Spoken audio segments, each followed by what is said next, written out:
คุณខ្មែរដែលជាសិស្សានុសិស្សដែលមករៀននៅប្រទេសអូស្ត្រាលីដើម្បីចង់ធ្វើការ part time ក្រៅម៉ោងបានតើត្រូវការឯកសារអ្វីខ្លះនេះគឺជាសំណួរមួយដែលបងអូន Ryan ក៏បានសួរខ្ញុំអានសំណួររបស់គាត់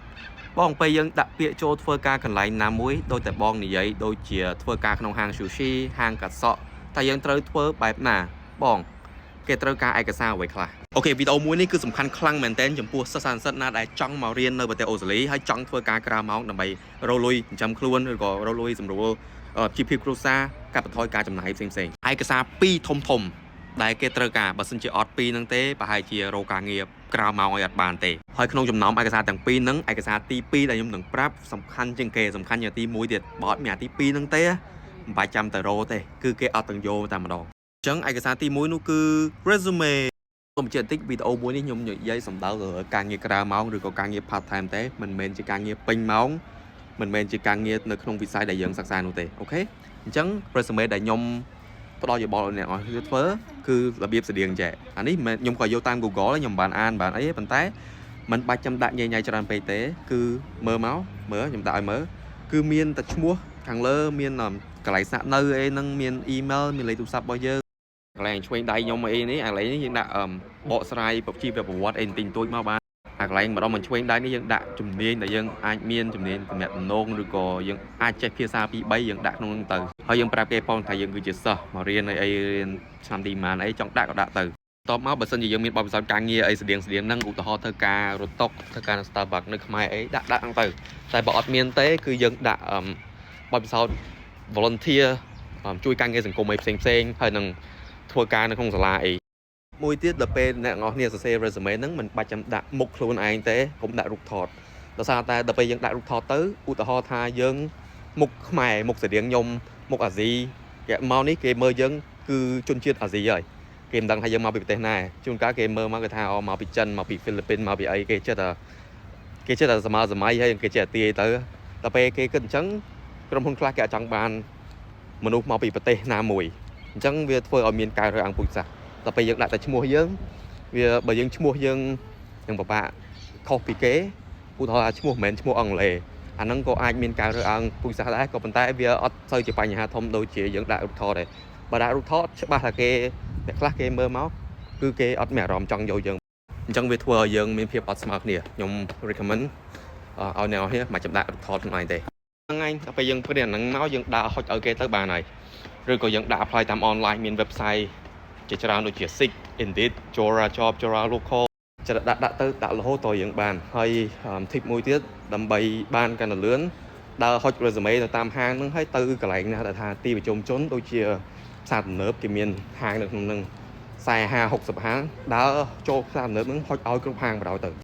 ភាសាទី2ដែលសំខាន់ជាងគេបង្អស់បើអត់មានគឺគេអត់យកទេគឺ TFN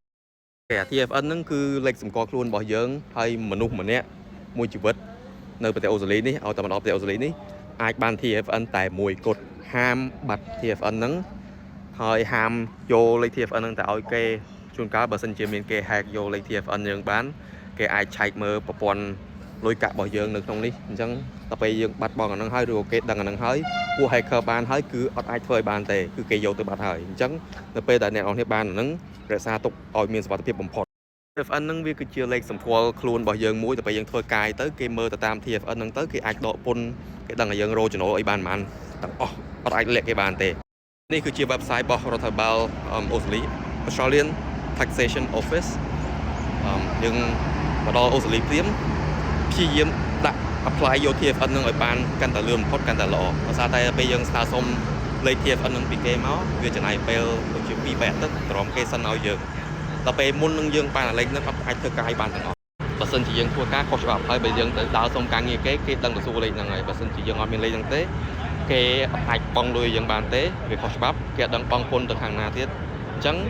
សំខាន់ជាងគេគឺ TFN ហ្នឹងបន្ទាប់ពីធ្វើអា TFN ហ្នឹងហើយចាំយើងធ្វើសរសេរ resume ក៏បានដែរឬក៏មុនមកអូស្ត្រាលីនេះយើងអាចធ្វើពីខ្មែរហ្នឹងឲ្យហើយមក resume